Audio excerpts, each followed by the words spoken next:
Que Dieu soit loué cet après-midi. Nous sommes dans sa présence bien-aimée. Nous savons que nous sommes dans la présence de Dieu pendant 6 à 7 jours. Parce qu'il a été dit que nous avons un séminaire qui débute aujourd'hui. Alléluia. C'est-à-dire, nous avons un enseignement approfondi sur la croissance spirituelle par rapport à notre vie chrétienne. C'est alors que notre thème qui sera développé autour de ces jours s'intitule « Comment avoir une croissance spirituelle efficace dans la vie chrétienne ». Alléluia. Avec tout le respect que je vous dois, je vous prie de bien vouloir vous tenir debout afin de lire ne fût-ce que le verset biblique. Et les autres, nous allons le lire après. Nous lirons Actes chapitre 11, verset 20 à 26. Actes chapitre 11, verset 20 à 26. Nous lisons au nom puissant de Jésus. Elle déclare ceci. Il y eut cependant parmi eux quelques hommes de Chypre et de Cyrène qui, étant venus à Antioche, s'adressèrent aussi aux Grecs et leur annoncèrent la bonne nouvelle du Seigneur Jésus. La main du Seigneur était avec eux et un grand nombre de personnes crurent et se convertirent au Seigneur. Le bruit en parvint aux oreilles des membres de l'église de Jérusalem et ils envoyèrent Barnabas jusqu'à Antioche. Lorsqu'il fut arrivé et qu'il fit la grâce de Dieu, il s'en réjouit et il les exhorta tous à rester d'un cœur ferme, attaché au Seigneur, car c'était un homme de bien, plein d'Esprit Saint et de foi. Et une foule assez nombreuse se joignit au Seigneur. Barnabas se rendit ensuite à Tarse pour chercher Saoul. Et l'ayant trouvé, il l'amena à Antioche. Pendant toute une année, il se réunit aux assemblées de l'église et ils enseignèrent beaucoup de personnes. Ce fut à Antioche que pour la première fois, les disciples furent appelés chrétiens. Parole du Seigneur. Amen. Hein? Nous pouvons nous asseoir. Je vous salue tous par le nom glorieux de notre Seigneur Jésus-Christ, lui qui nous a fait la grâce de nous tenir encore devant vous. Ce n'est pas parce que nous sommes très spéciaux, mais c'est par rapport à la grâce que Dieu nous a faite ce matin. Alléluia. Soyez bénis par le nom puissant de Jésus. Bien-aimés, nous sommes là pour écouter les idées l'Éternel, pour écouter la parole de Dieu dans notre église. J'avais dit que c'est pendant cette semaine que nous aurons à comprendre comment est-ce que nous pouvons avoir une croissance spirituelle très efficace pour notre vie étant que les chrétiens. Alléluia. Nous allons comprendre, bien aimé, que l'objectif poursuivi dans ce séminaire est que les croyants chrétiens, je le précise, les croyants chrétiens en général et les membres ou les adeptes de cette église en particulier puissent avoir une maturité spirituelle efficace et élevée afin de défendre la doctrine chrétienne. Alléluia. Parce que la doctrine chrétienne aujourd'hui, c'est une doctrine qui est bafouée. Cependant, nous, en tant qu'Église, nous avons l'intérêt de comprendre ces choses afin de pouvoir défendre la doctrine de Jésus-Christ dans toutes les circonstances. Alléluia. Dans notre thème, qui est comment avoir une croissance spirituelle efficace, pour, étant que les chrétiens, disons, nous avons des termes et nous avons des mots à expliquer pour que nous puissions bien comprendre la continuité de notre enseignement. Parce que s'il y a des mots qui nous compliquent, s'il y a des mots qui sont inexpliqués, ça sera alors difficile de comprendre la totalité de l'enseignement. Alléluia. Et par rapport à notre thème, qui est comment avoir la croissance spirituelle, vous serez d'accord avec moi de pouvoir répondre, disons, chaque fois notre thème pour que cela entre dans notre esprit pour savoir que nous sommes en train de parler sur cela. Alléluia. Donc, par rapport à notre thème qui est comment avoir une croissance spirituelle efficace dans notre vie en tant que des chrétiens, nous avons si épinglé 4 mots dans notre thème qui sont, le premier c'est la croissance. En fait, la croissance c'est quoi? La croissance c'est l'action de croître. C'est l'action de grandir ou encore de se développer. Car dit-on que celui qui n'avance pas recule. Quand un enfant naît, on attend que cet enfant croisse, n'est-ce pas? Si l'enfant a une année, il pèse par exemple 30 kilos, je ne sais pas moi. Mais quand il aura, si l'enfant a une année et qu'il pèse 30 kilos, mais quand il aura 5 ans, il ne pèsera pas 30 kilos. Si cet enfant continue à peser que 30 kilos comme il pesait quand il avait une année, on dirait qu'il ne croit pas. C'est-à-dire qu'il n'y a pas la croissance dans cet enfant. Si un enfant, quand il est né, il ne sait que prendre les laits maternels, c'est-à-dire téter les mamelles de sa mère, dans ce premier moment de la naissance, et quand il a une année, il doit quand même changer la nourriture. Il peut peut-être prendre ou commencer à manger, je ne sais pas moi, selon que le maman va préparer, mais il va au moins changer la nourriture. Et quand l'enfant parvient à faire cela, on dirait qu'il est en train de croître. Un enfant qui est né avec une taille, par exemple, de 80 cm de taille, mais après un moment donné, il doit avoir peut-être 1 mètre et demi, ainsi de suite. Là, on verra, on comprendra qu'il est en train de croître. C'est-à-dire, nous, quand nous venons dans l'église, dans la spiritualité, nous avons aussi besoin de croître. On ne restera pas comme ça. Le pasteur avait dit ici que nous ne sortirons pas de telle manière que nous sommes venus. Il faudrait qu'il y ait quelque chose en nous, et c'est quelque chose, c'est celle qui fera en sorte que nous puissions croître. C'est la chose qui fera en sorte qu'il y ait une différence entre ceux qui ne croissent pas et nous qui croissons au travers de la parole de Dieu. Alléluia. Donc, à l'église, les enfants de Dieu ont intérêt de croître, de changer le mode de vie, de développer leur façon en tant que chrétien. Le deuxième mot, je signale, c'est le mot spirituel. Le mot spirituel, c'est un terme qui a la nature de l'esprit. Alléluia. Le mot spirituel, c'est un terme qui a la nature de l'esprit ayant un rapport avec l'âme. Parce que nous avons deux types de la spiritualité, ou plusieurs types de la spiritualité. Nous avons la spiritualité divine qui est liée à l'Esprit de Dieu ou à l'Esprit Saint qui est en nous. Et nous avons la spiritualité ou la spiritualité satanique ou la spiritualité diabolique qui est liée à l'esprit démoniaque. La spiritualité satanique entre dans l'homme au travers les démons. C'est pour cela ce jour-là, Jésus chassait les démons. Et la personne qui avait les démons, en elle ou en lui, il parlait une voix, il sortait une voix qui disait de lui faire jeter dans le porc. Alléluia. C'est-à-dire l'esprit démoniaque, la spiritualité satanique dans cette personne se manifeste au travers les démons. Est-ce qu'il y a quelqu'un qui me comprend? Amen. Donc nous devons beaucoup faire attention sur la spiritualité. Là aussi, je martèle pour dire qu'il ne faut pas aller dans n'importe quelle église parce que les églises diaboliques. Aujourd'hui, il y a des églises de Satan, bien écrit église de Satan. Si vous allez en États-Unis, par exemple, vous verrez cette église. Il y a des églises où les gens entrent pieds nus. Alléluia. Il y a des églises où les gens entrent sans habit.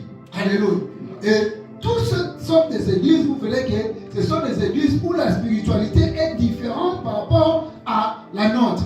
Donc là, l'âme est l'élément qui reçoit les conséquences négatives de cette spiritualité. Nous avons le terme la vie chrétienne. La vie chrétienne, en fait, c'est une vie qui est issue de la parole de Dieu. La Bible que nous venons de lire ici, on nous fait voir comment est-ce que les chrétiens ont reçu ce nom de chrétiens. En fait, ce n'est pas nous. où ce n'est pas Jésus qui nous avait appelés chrétiens, mais c'était en Antioche. Quand les disciples de Dieu, quand les disciples de Jésus sont allés faire le travail spirituel, par rapport à leur manière d'être, par rapport à leur façon de vivre, par rapport aux événements qui ont été passés là-bas, par rapport aux signes et prodiges, par rapport aux miracles, en tout cas les gens de l'Antioche ont dû appeler ces gens, c'est-à-dire les disciples, les chrétiens. Alléluia. C'est-à-dire un chrétien, c'est quelqu'un qui marche sur les pas de Jésus. Alléluia. Un chrétien, c'est quelqu'un qui copie la vie de Jésus ou la vie en Christ. Un chrétien, c'est quelqu'un qui se laisse diriger, encadrer par la voix de Jésus et au travers des enseignements de Jésus. Alléluia. Et nous avons encore le quatrième mot, le quatrième terme, c'est la croissance spirituelle, celui qui bloque vraiment notre thème. La croissance maintenant spirituelle, c'est l'épanouissement spirituel cette fois-ci. C'est au travers de la maturité, c'est-à-dire c'est l'épanouissement spirituel d'une personne faisant preuve maintenant de sa maturité. Une personne qui a reçu plusieurs enseignements, exhortations, prédications, cette personne devient mature. Et quand il devient mature, vous verrez maintenant qu'il est devenu une personne qui a dû croître dans sa spiritualité. Donc l'épanouissement s'est fait dans sa vie. Alléluia. Et cette personne, il va rester maintenant fidèle. Il va rester dans la parole de Dieu tout en se détournant de tout mal. Alléluia. C'est pour cela, au travers de ces 4 éléments que je viens d'épingler, d'ouvrir, de faire comprendre, ces éléments nous permettent maintenant d'entamer notre sujet bel et bien proclamé. La première des choses, ou le premier élément qui nous aideront à vivre dans la croissance spirituelle tellement efficace, c'est la parole de Dieu. Pour ceux qui écrivent, s'ils peuvent écrire, notre sous-thème d'aujourd'hui, c'est la parole de Dieu.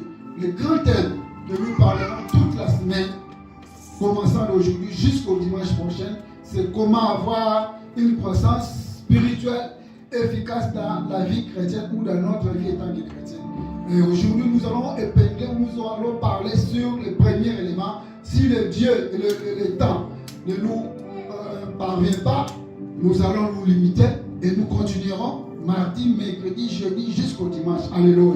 Nous ne sommes pas en train de fuir derrière quelqu'un, mais nous sommes en train de donner les éléments qui feront en sorte que nous, étant des chrétiens, nous devenons des gens tellement efficaces dans notre croissance spirituelle. Alléluia. Le premier élément que je cite, c'est la parole de Dieu. Bien aimé, la parole de Dieu, je l'appelle, c'est la base existentielle de tout homme. Alléluia. C'est la base existentielle de toute créature de Dieu. La Bible nous dit dans le livre de Jean, la Bible nous dit dans le livre de Jean 1, verset 1 jusqu'à 4, la Bible dit qu'au commencement était la parole. Et la parole était avec Dieu. Alléluia. Et la parole était Dieu. C'est pas fini. Il ajoute, tout ce qui a été créé n'a pas été créé sans elle. C'est-à-dire, sans la parole, Dieu n'allait pas créer une chose. C'est-à-dire, tout ce qui a été créé par la parole de Dieu. Voilà la raison pour laquelle je dis, c'est la base existentielle de toute créature.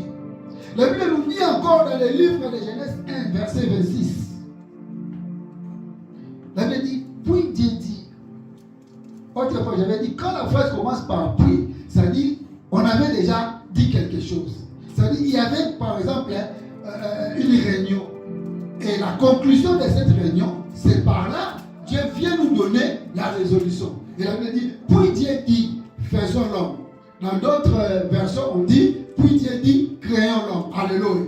Le problème est de comprendre que c'était la parole de Dieu, c'était la parole qui avait créé. C'est-à-dire, tout ce qui a été créé par la parole de Dieu.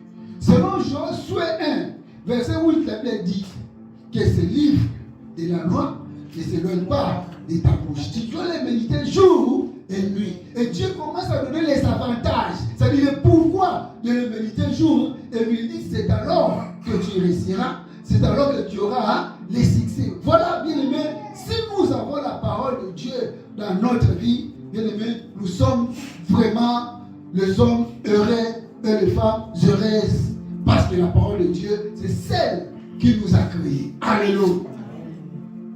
La parole de Dieu, bien aimé, je dis, c'est un élément que Dieu, la Bible dit d'abord dans le livre des Hébreux, chapitre 1, verset 1 à 2, que autrefois, Dieu, après avoir parlé à nos pères par ses serviteurs, et cette fois-ci, il nous parle au travers de son enfant. Alléluia. Et son enfant, c'est Jésus. Or, Jésus, c'est la parole. C'est là venu que dans les temps anciens, c'était les prophètes qui prenaient la parole de Dieu et venaient donner au peuple. Mais cette fois-ci, c'est Dieu. Nous recevons directement la parole de Dieu. Parce que la parole de Dieu, c'est celle qui est écrite dans la Bible. Alléluia. Et nous avons plein de temps de le prendre, de le méditer selon les moments, selon le temps, selon les circonstances que nous voulons par rapport à notre temps, par rapport à notre emploi de temps. C'est pour cela que je dis que la parole de Dieu, c'est un élément offensif et défensif. Alléluia. La fois passée, le pasteur avait expliqué ce terme d'une manière militaire. Parce qu'il était militaire. Alléluia. Et moi, je vais t'expliquer d'une manière sportive parce que j'étais un joueur. Alléluia. Vous savez, dans une équipe de football, il y a combien de joueurs? 11 joueurs. Maintenant, celui qui gère l'équipe, on l'appelle comment? Coach. Le capitaine. Alléluia. Amen.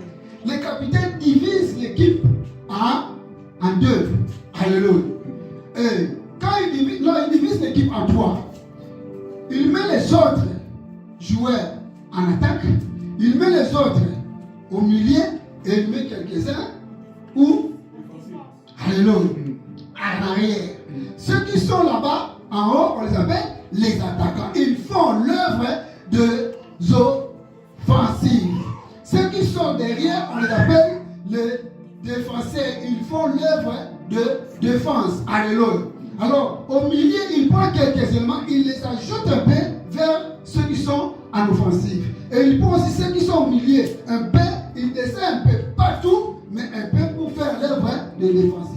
Maintenant, la parole de Dieu aussi, c'est un élément qui nous aide à nous défendre, qui nous aide à nous faire pression vers tous les éléments sataniques. C'est-à-dire, si les attaques et les tentations, nous nous sommes protégés contre tous les éléments par rapport à la parole de Dieu. Alléluia. Est-ce qu'il y a quelqu'un qui me comprend? Donc la parole de Dieu, c'est un élément offensif et défensif qui nous aide à nous prévenir devant les circonstances tentativales et les circonstances et les situations dangereuses, diaboliques, sataniques. Parce que ce jour-là, vous verrez dans les livres de Matthieu. Alléluia. Matthieu 4, verset 4. Donc, vous, à la maison, vous pouvez commencer à partir du verset 1. Mais moi, je prends seulement verset 4. Parce que l'histoire, c'est l'histoire où on avait tenté Jésus. La parole déclare déjà à partir du verset 1 que les tentateurs, alléluia, les tentateurs, c'est-à-dire celui qui était venu pour faire quoi? Pour tenter Jésus. Il dit à Jésus, s'il est vraiment le Fils de Dieu, qu'il puisse prendre les pierres afin de les transformer en pain. Alléluia. Mais verset 4 il dit quoi? Jésus lui répondit que l'homme ne vivra pas seulement, mais de toute parole qui sort de la bouche de Dieu. Or, aujourd'hui, tu es Dieu. Il est Dieu. Elle est Dieu. Nous sommes des petits dieux. Parce que ce jour-là, avant que Moïse aille au bataille contre Pharaon, avant que Moïse aille consulter Pharaon, Dieu lui avait donné le pouvoir de devenir qui? Petit Dieu. Il lui dit, je te fais Dieu devant Pharaon. Oh, Pharaon, c'est l'image du diable. Pharaon, c'est l'image de Satan. Dès que le diable se présente devant toi, toi tu dois te faire Dieu. Parce que le diable ne craint personne, mais il craint seulement Dieu. Oh, Dieu, c'est la parole. Le diable ne craint rien. Mais il crée la parole. Alléluia. Ce qui fait craindre le diable, c'est la parole. Excusez-moi, je vais te choquer. Satan peut entrer ici. Je venais de donner les définitions.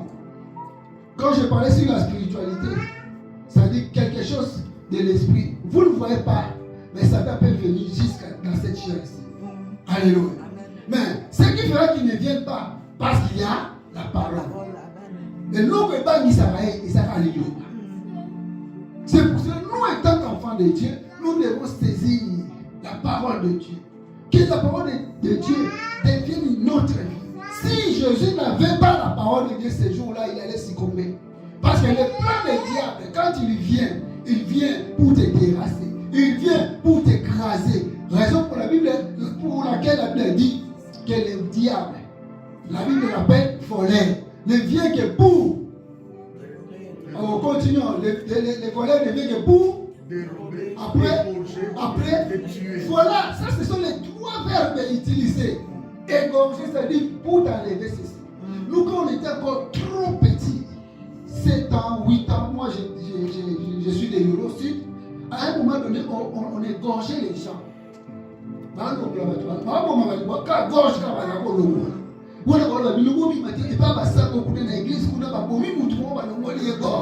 Alléluia. Le travail que Satan, le travail que le diable faisait. Quand on égorge une personne, c'est pour qu'il puisse pas faire quoi? Pour qu'il meure. Alléluia. C'est-à-dire, sa mission, c'est de nous faire mourir. Mais si nous avons la parole, nous ne mourrons jamais. Ayez la parole dans notre vie. La parole de Dieu, bien aimé, c'est quelque chose que Dieu nous donne comme support. Alléluia.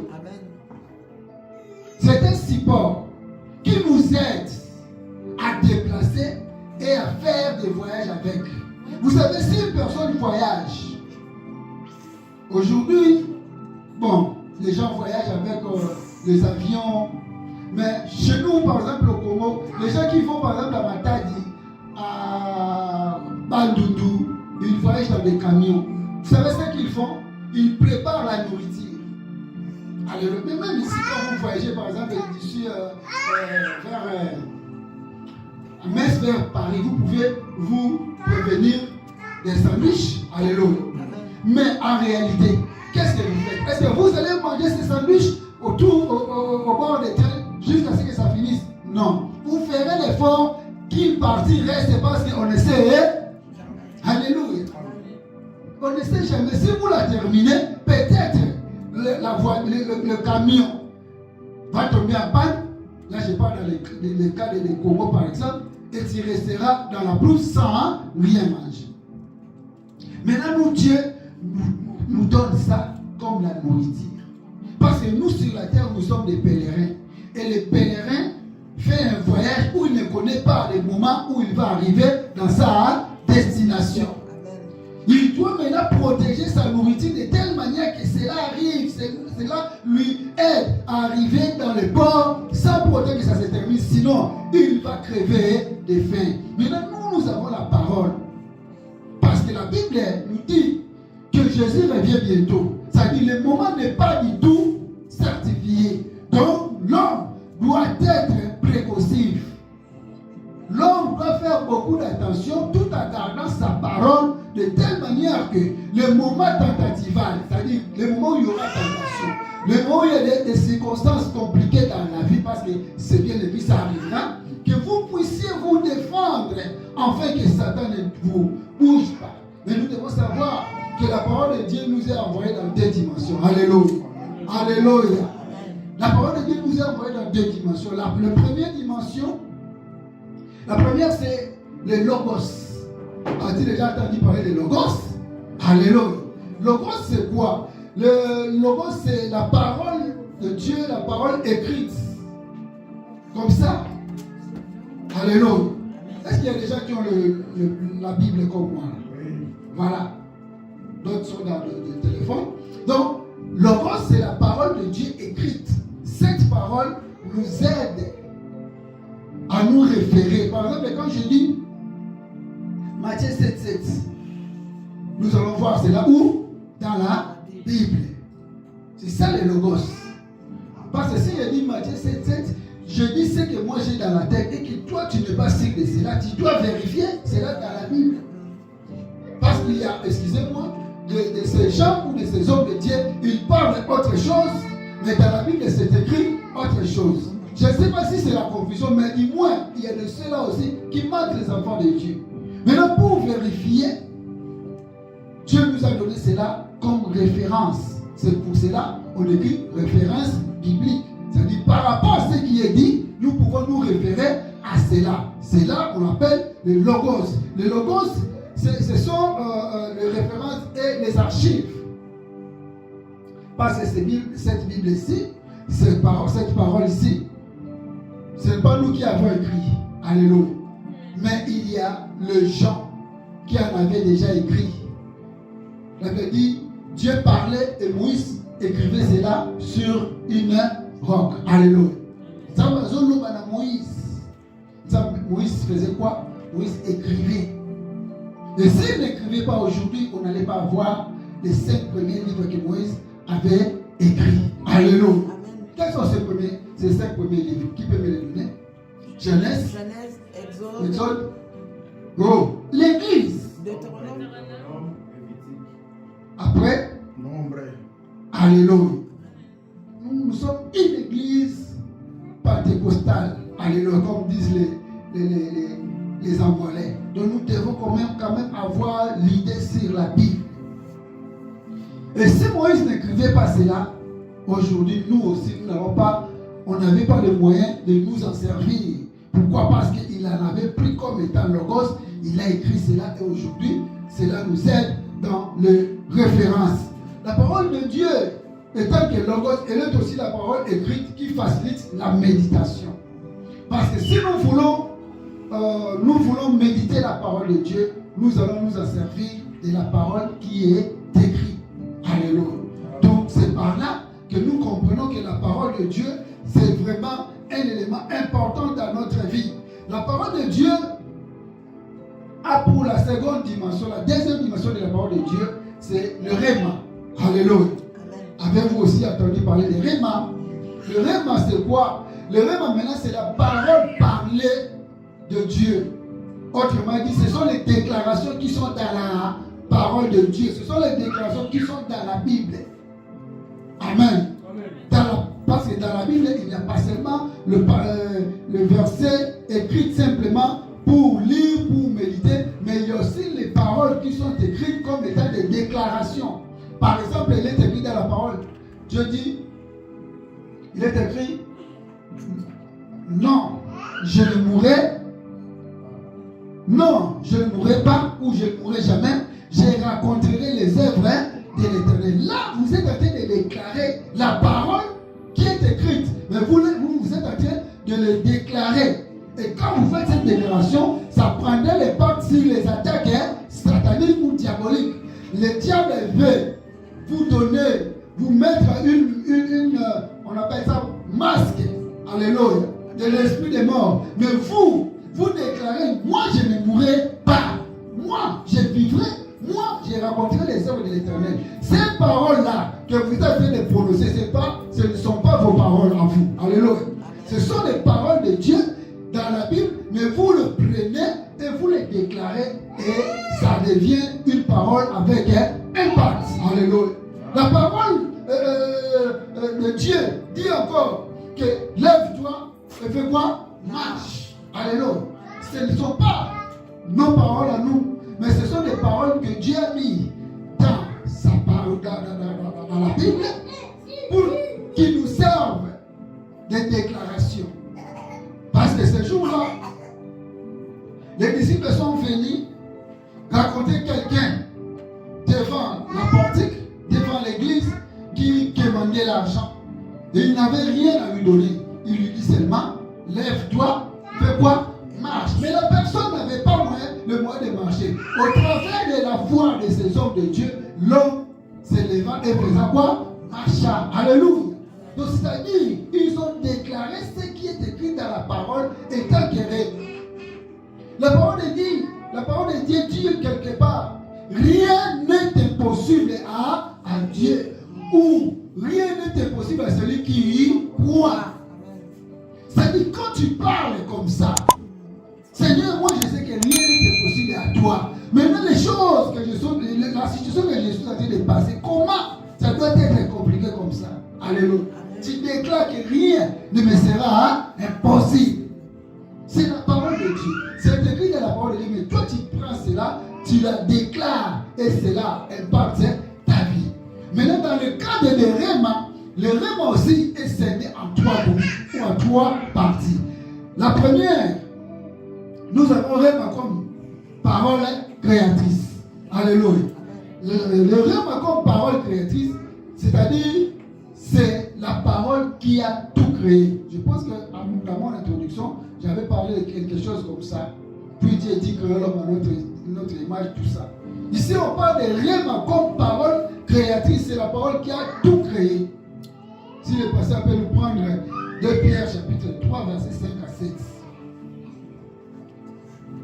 2 Pierre. 2 Pierre chapitre 3, versets 5 à 7. 2 Pierre chapitre 3, versets 5 à 7. Ils veulent ignorer en effet que des cieux existaient autrefois par la parole de Dieu. Voilà. De même qu'une terre tirée de l'eau est formée au moyen de l'eau. Et que par ces choses, le monde est alors péri, submergé par l'eau. Tandis que par la même parole, le ciel et la terre, la présence sont gardés et réservés pour le feu, pour le jour du jugement et de la ruine des hommes impies. Mais il y a une chose bien aimée que vous ne devez pas ignorer. C'est que devant le Seigneur, un jour est comme 1000 ans. Et 1000 ans sont comme un jour. Amen. Amen. Je prends les 2 mots qui sont dits là. Ils veulent ignorer en effet que le ciel existe autrefois par la parole de Alléluia. Nous sommes ici, écoutez bien aimé. Soyez attentifs. La Bible dit ceci. Ils veulent ignorer en effet que les cieux existent autrefois par la parole de Dieu. C'est-à-dire, les cieux, là où nous disons que Dieu est assis, a été créé par la parole de Dieu. Quand vous descendez, je pense que le pasteur a dit, verset 7, le ciel et la terre, la présence sont gardés et réservés pour le feu, pour le jour du... Quelque part là. Oui, donc... Voilà.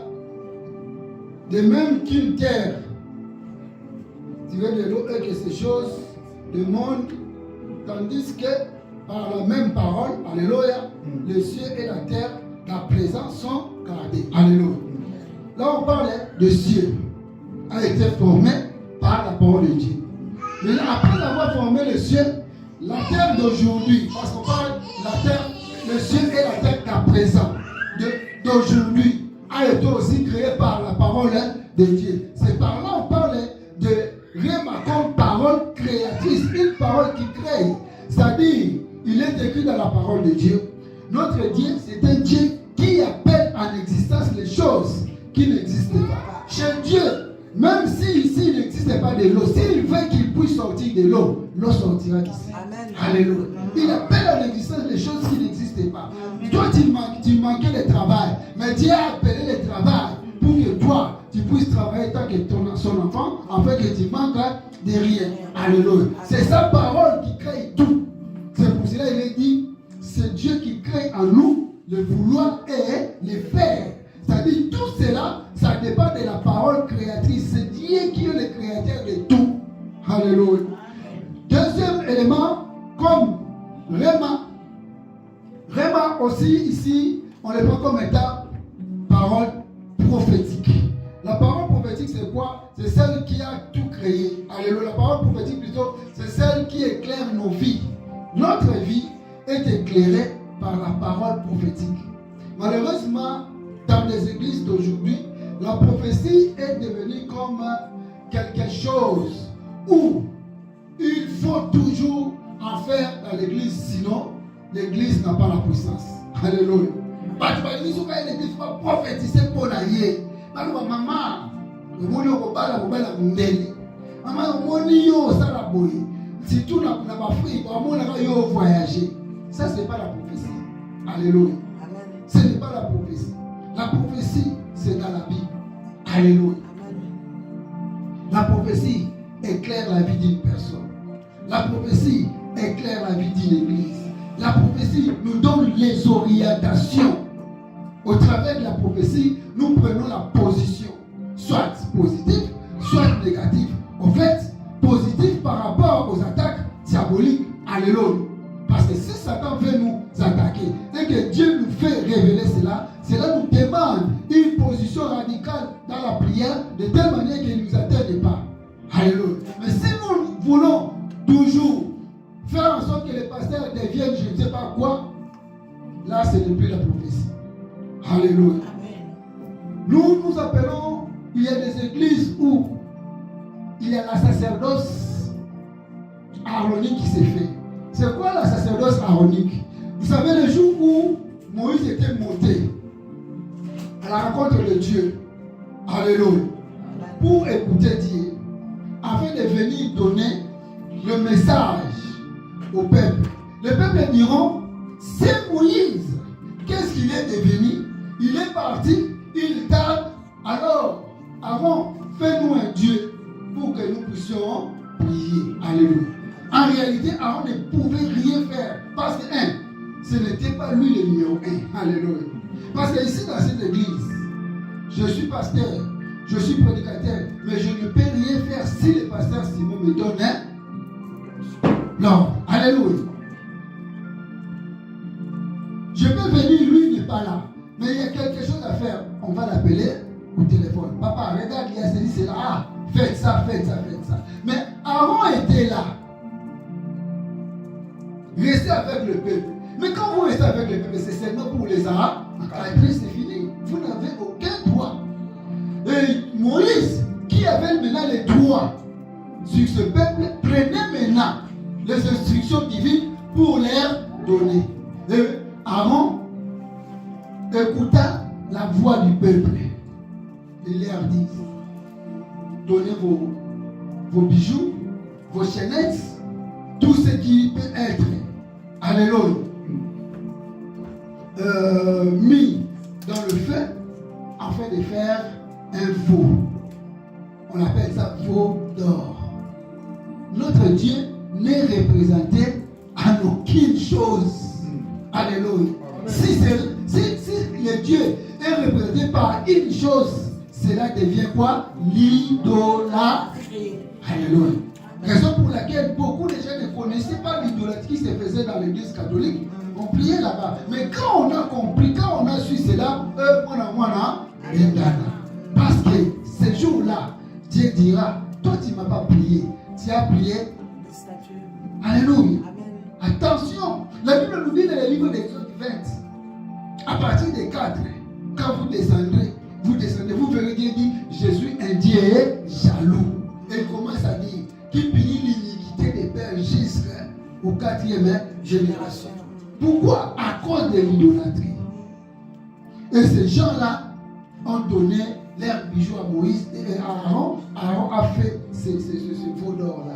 Ça, on appelle ça sacerdoce selon Aaron ou sacerdoce aaronique. Mais l'Église ne peut pas travailler selon les sacerdoces aaroniques, mais nous devons travailler par rapport au sacerdoce christique, qui est la sacerdoce de Dieu, qui est la sacerdoce de Jésus, qui n'a pas la limite.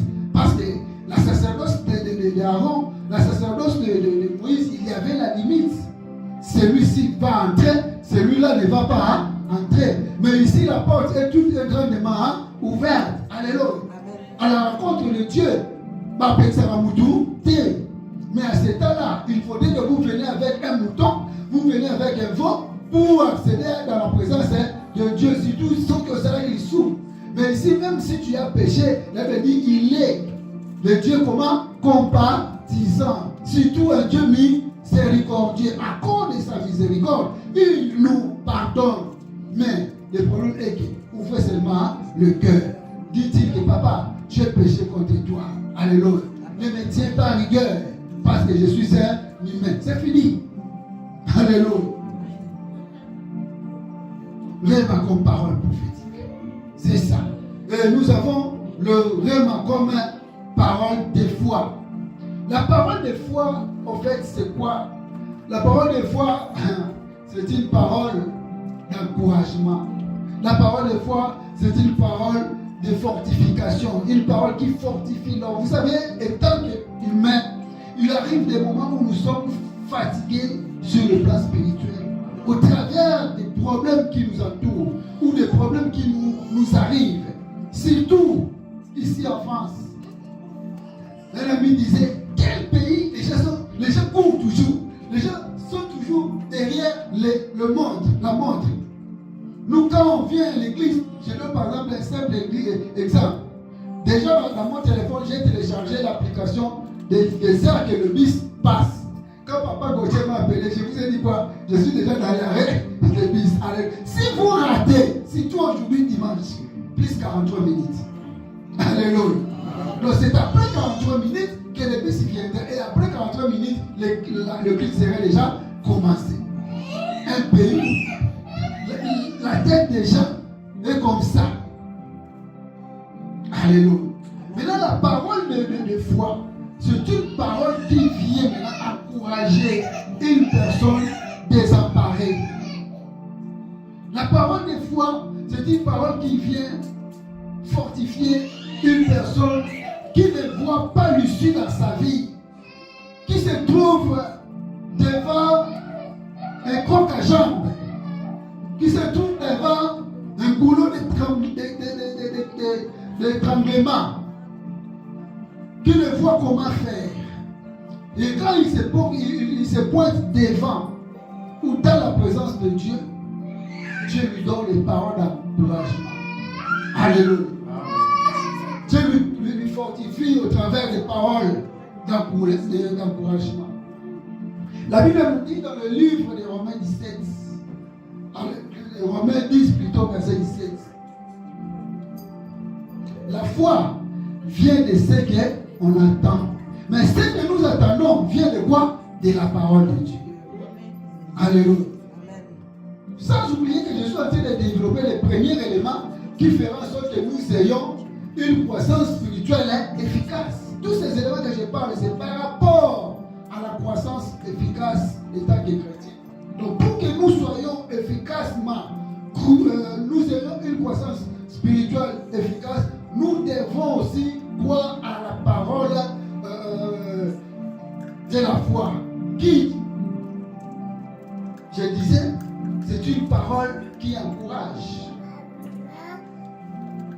C'est une parole qui fortifie. Dieu, on dit, ici on chante une chanson. Dieu va faire encore, Dieu va faire encore. Alléluia.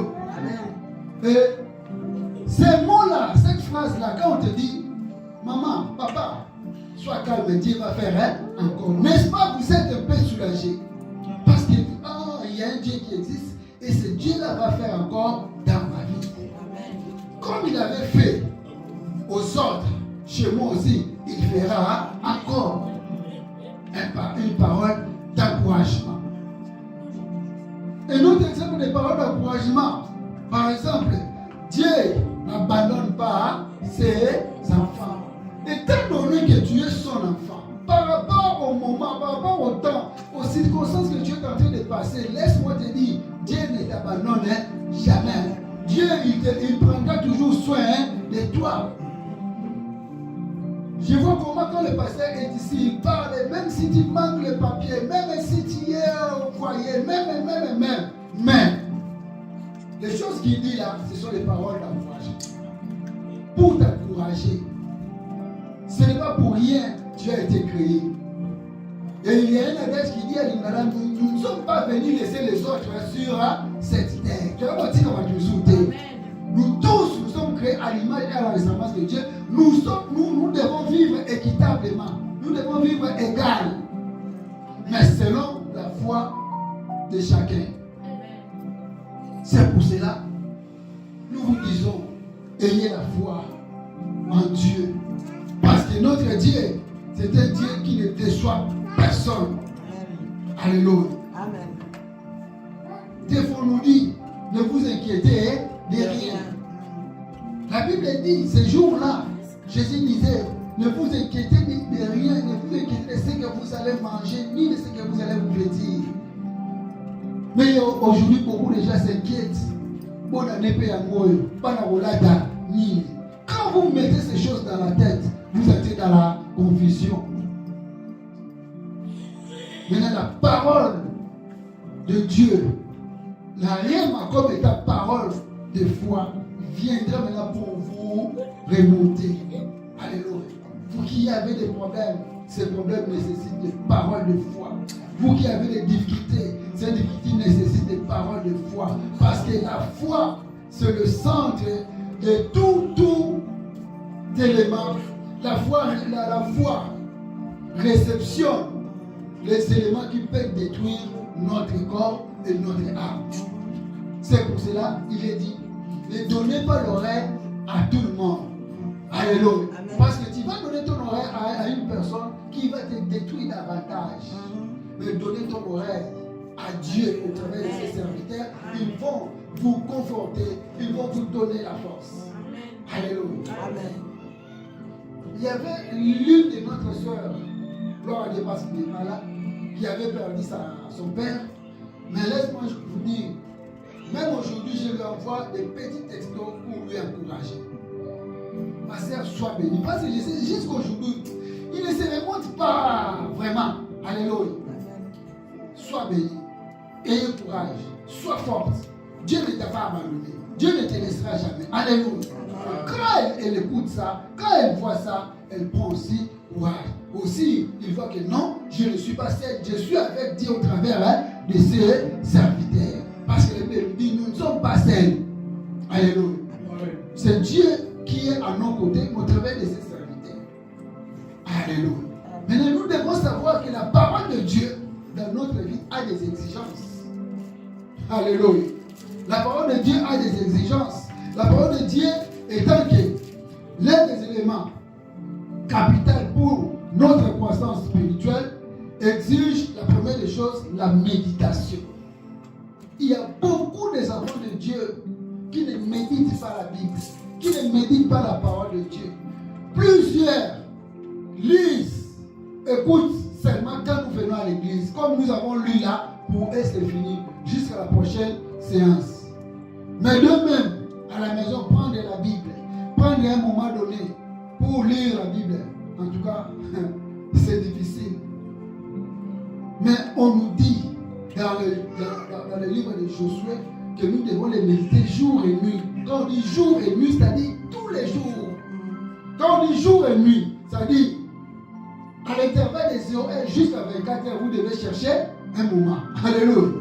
Parce que Dieu sait que peut-être vous travaillez, peut-être vous faites ceci, cela, mais à l'intervalle de ces heures-là, vous devez chercher le moment pour faire quoi? Votre méditation. Alléluia. La méditation, c'est tellement important dans notre vie. Papa, totalement, psaume 1. Psaume 1, verset 1. Et quelqu'un d'autre prendra psaume 119, verset aussi 1. Psaume chapitre 1er, verset 1er. Ah oui.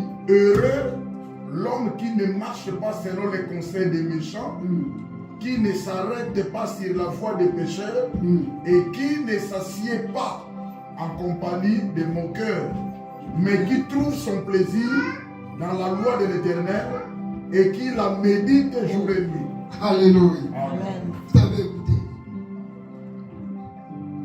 En français, il y a ce qu'on appelle les propositions. Il y a les propositions de coordination et les propositions de subordonnée. Maintenant, quand dans la phrase, il y a un mais au milieu. Pasteur, c'est un enseignement que nous sommes en train de donner. Donc c'est dans toutes les façons que nous devons expliquer les choses pour que le peuple comprenne. Alléluia. Tu peux commencer. Heureux l'homme qui ne marche pas selon les conseils des méchants, qui ne s'arrête pas sur la voie des pécheurs et qui ne s'assied pas en compagnie des moqueurs, mais qui trouve son plaisir dans la loi de l'Éternel et qui la médite jour et nuit. Alléluia. Mais, c'est-à-dire tout ce qui est écrit avant, c'est bien. Alléluia. C'est bien. Mais ce qui est important, voilà, le mais détruit la première proposition. Mais l'avantage, c'est à celui qui fait quoi? Qui médite la parole de Dieu. Psaume 118. Ah, 118. Verset 2 seulement. Ok. J'aime l'Éternel, car il entend ma voix, mes supplications. Verset 18. Louez l'Éternel. 118 verset 1. 118 verset 1. 118. Louez l'Éternel, car il est bon, car sa miséricorde dure toujours. Amen. Donc ici, il est question seulement de maîtriser la parole de Dieu tout en la méditant. Alléluia. La Bible nous dit qu'il faut les méditer jour et nuit. Et là, on a dit, dans Psaume 1, Dieu nous fait voir quelle joie qu'une personne qui médite la parole de Dieu peut avoir. Or, si nous avons la joie, c'est-à-dire cette joie provient de qui? De Dieu. C'est pour cela, quelque part, il est dit qu'une personne qui se répand, qui se convertit sur la terre ici, là aussi, il y a quoi? Il y a une grande fête. C'est-à-dire, la fête commence là. Parce que c'est ce Dieu qui nous donne la capacité, la volonté, le pouvoir de nous convertir. C'est lui qui nous amène à laisser les choses mondaines pour entrer dans les choses divines. Alléluia. Et il est heureux, lui, quand il nous voit en train de faire quoi? De méditer. Parce que le moment, le temps où tu pouvais aller faire n'importe quoi, mais toi tu laisses cela pour faire quoi? Pour méditer. C'est pour cela qu'il dit heureux celui-là qui le fait. Alléluia. La deuxième des choses, après avoir, là je parle des exigences de la parole de Dieu, c'est par ici que je vais limiter la prédication ne va pas se terminer, on va continuer le mardi. Mais écoutez, la deuxième des choses, il faut maintenant mémoriser la parole de Dieu. Alléluia. Amen. La parole de Dieu, c'est un élément, je vous disais au début, qui est offensif et défensif. Ça doit aussi rester dans nos têtes. Pourquoi? Parce que nous devons les citer dans nos prières. Quand nous prions, tu diras quoi à Dieu par rapport à ton problème ou par rapport à ton cas? Tu feras encore. La Bible pour dire, Seigneur, il est écrit. Je donne un exemple d'une maman qui ne donne pas d'enfant. Alléluia. Qui ne parlait pas à être féconde. Mais la Bible dit, là où vous entrez, au pays où vous allez, il n'y aura, alléluia, il n'y aura ni stérile, ni une femme qui, alléluia. Mais si vous n'avez pas ces paroles ou ces versets dans la tête, vous avez ce problème. Qu'est-ce que vous allez dire à Dieu? Parce que tout le monde a dit, moi si le combat vous a été,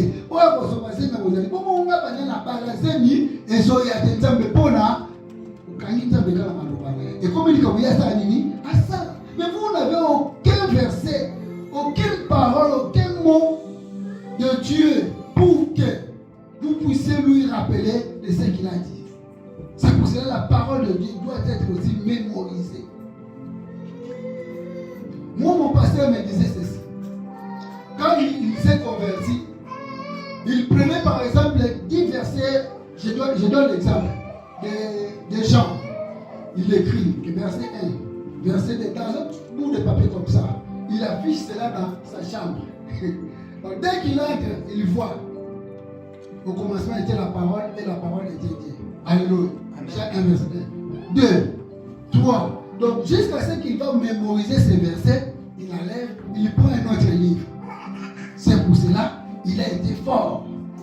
Et cette manière nous a aidé, nous aussi, à bien faire pour mémoriser quelques versets. Alléluia. Parce que la Bible nous dit, nous connaissons en partie, nous prophétisons en partie. Et tant qu'homme, c'était un peu difficile de mémoriser tout ceci. Mais pasteur, moi je me pose alors une question. Quand on était en classe, posant un examen à histoire, géographie, ma question dans mon première, deuxième, troisième désimanté, et qu'est-ce que qu'appelle-t-on? Qu'attendez-vous? Qu'est-ce que signifie? N'est-ce pas? Si on a qu'est-ce que signifie, il faut répondre par la mort. Tout le monde est professeur comment on a caillé. Pourquoi? Parce que les professeurs comment on a caillé, qu'est-ce qu'on faisait? On mémorisait tous les cahiers de géographie dans tout c'est l'examen. Surtout pour toi qui est la deuxième section, on doit un repêchage. À éviter par Obata Wapi, par Osuka Wapi. Parce que l'examen deuxième trimestre, professeur, vous allez étudier que le cours qui avait commencé au deuxième semestre. Mais l'examen de repêchage, professeur encore, donc Bandela Banda, premier. Mais tout cela entrait dans la tête. Tu as l'histoire, tu as la géographie, tu as la science naturelle, tu as tout. Nous qui avons fait la scientifique, on avait un cours qu'on appelait dessin scientifique. Cet dessin scientifique, je vous dis, quand on vous dit de dessiner un cercle, après avoir dessiné cercle, c'est pas difficile, hein? Quand on dit cercle, c'est pas difficile, mais dessiner cercle. Et le professeur vous dit, il faut donner la mémoire. C'est-à-dire comment tu as fait les cercles. Donc il faut dire que j'avais tenu les compas, j'ai mis au milieu, j'ai tout ça qui doit être écrit. Alléluia. Maintenant, pour prendre maintenant la Bible, pour ceux qui ont fait l'université, les syllabus, des cours surtout à caractère psychologique, syllabus comme ça, mais on mémorisait. Mais comment on ne parvient pas à mémoriser même 100 versets de la Bible? Là, je pense que c'est la négligence de notre part. Alléluia. C'est-à-dire, on voyait notre intérêt dans passer classe, l'homme comme un ministre, l'homme comme un docteur, l'homme comme un comptable. Mais chez Dieu, c'est comme si vous ne voyez pas l'importance. Or, chez Dieu, nous avons plusieurs bénéfices. Alléluia. Amen. Faisons l'effort, bien-aimés, de mémoriser, de maîtriser la parole qui est dans la Bible. Quand vous priez, vous citez ces paroles, ça fait du bien de votre part et Dieu les saisit dans sa main parce que ce sont ces paroles. Il doit maintenant réaliser au travers de cela. Et la dernière, nous devons marcher selon la parole de Dieu. Ça, c'est la troisième exigence de la parole de Dieu. La première, c'est la méditation. La seconde, c'est la mémorisation. Nous devons mémoriser cela. Et le dernier, c'est marcher maintenant selon la parole de Dieu. Marcher selon la parole de Dieu, c'est quoi? C'est respecter seulement ce qui est écrit dans la parole de Dieu. La parole de Dieu nous dit de ne pas tricher. C'est-à-dire, nous ne devons pas tricher. De ne pas voler. C'est-à-dire, nous ne devons pas voler. De ne pas faire les choses contraires à la loi divine. Nous ne devons pas les faire. On prend Ephésiens 4, verset 1 et on termine pour aujourd'hui. Ephésiens 4, verset 1. Si le pasteur trouve, quand il fait la lecture. Ephésiens chapitre 4, verset 1er. Je vous exhorte donc, moi, le prisonnier dans le Seigneur, à marcher d'une manière digne de la vocation qui vous a été adressée, en toute humilité et douceur, avec patience, vous supportant les uns les autres avec charité. Amen. Ça, c'est l'apôtre Paul qui dit, il nous exhorte, nous, à marcher d'une manière digne de la vocation qui nous a été adressée. Quelle vocation? D'être enfant de Dieu. C'est ça notre vocation. Nous sommes les enfants de Dieu. Et tout enfant de Dieu doit marcher d'une manière digne de l'enfant de Dieu. Bien aimé, vous savez, si vous avez un enfant, je donne un exemple. Dans une famille de 6 enfants, tous les enfants marchent selon les ordres de leur famille. Chez eux, les enfants sont toujours corrects, sont clean. Mais toujours il y a un. Lui, il fait des bagarres à l'extérieur. Lui, il fait des dégâts à l'extérieur. Et on dit, ah, cet enfant, on ne comprend pas. Est-ce qu'il est. C'est vraiment l'enfant de Papa Simon. Parce que tous les enfants de Papa Simon sont. C'est-à-dire, lui, ne marche pas selon les lois de leur famille ou de leur maison. Il n'est pas digne. Il ne fait pas preuve. Ah, mais c'est toi. Alléluia. Lui, il n'est pas digne, lui, il ne fait pas preuve de partenir ou d'appartenir dans cette famille, parce que tous ceux qui sont là, ils étudient, tous ceux qui sont là, ils prient, tous ceux qui sont là, ils font des choses. Quand vous le voyez, vous dites en tout cas, gloire à Dieu pour la maman ou pour le papa qui ont mis ses enfants au monde. Mais seulement celui-là. C'est pour cela les Congolais à Lingala disent, la famille nous sommes Moutamabe. Nous sommes Congolais. La famille nous sommes Moutamabe. C'est-à-dire, le comportement est un peu compliqué. Mais nous, dans le Seigneur ne veut pas les comportements compliqués. Le Seigneur veut que tous nous soyons comme ça. Parce qu'au travers de ces comportements compliqués, le diable fait quoi? Profite. Quand il voit Dieu comme ça, il va te compliquer. Et toi, tu vas compliquer maintenant qui? Tes parents et tes frères et sœurs. En Angola, par exemple, les parents ne doivent pas compter l'argent au vie des enfants. Parce que les enfants, ils peuvent sortir. Ils se font pas ça dans la télé. Excusez-moi, par exemple, je faisais, hormis le pastorat, j'étais chargeur de monnaie. Pour nous, je suis un beau qui a un bon $2000 à l'État, on a mis sur la balle. Soit à Québec, il sera la Libana, c'est un bouton. Vous voyez, si cet enfant, c'est un enfant qui a les comportements comme ça, il vous détruit. Il détruit aussi ses frères. Parce que ces bandits, quand ils viennent, c'est comme on dit, soldat va faire une mission, monsieur sur le terrain, comme à ce terrain, bon, on fait mission. On a un pilote comme un pays. Alléluia. Et ces gens, quand ils viennent pour prendre l'argent, ils peuvent violer, ils peuvent tuer, donc ça devient compliqué.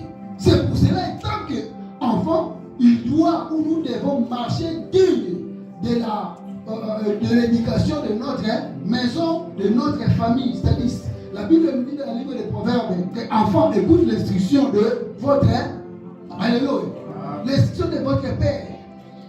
Parce que l'instruction, je le dirais, quand nous allons dans le mardi déjà, je parlerai de ces choses. Donc, quand vous avez un parent, un papa, une maman qui vous encadre, vous devez suivre cela. Et Dieu nous dit, nous devons marcher digne de ses enfants. Nous devons marcher digne de ses enfants. Et les enfants dignes de Dieu, ce sont les chrétiens qui respectent les lois divines.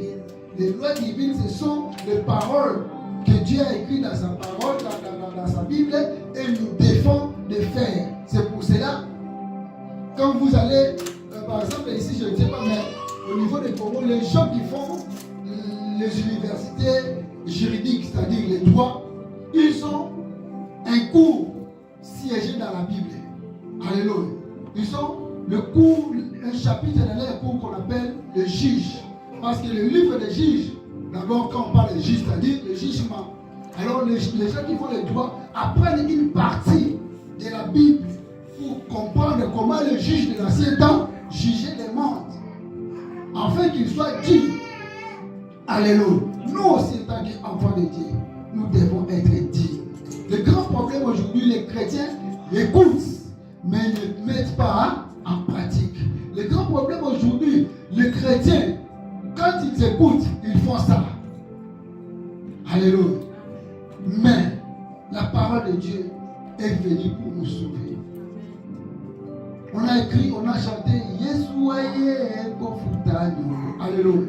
Il est mort à la croix pour que nous ayons la vie et la vie éternelle. Et avoir la vie éternelle, c'est marcher dans les principes de Dieu. Lorsque mon Dieu vous bénisse. Amen.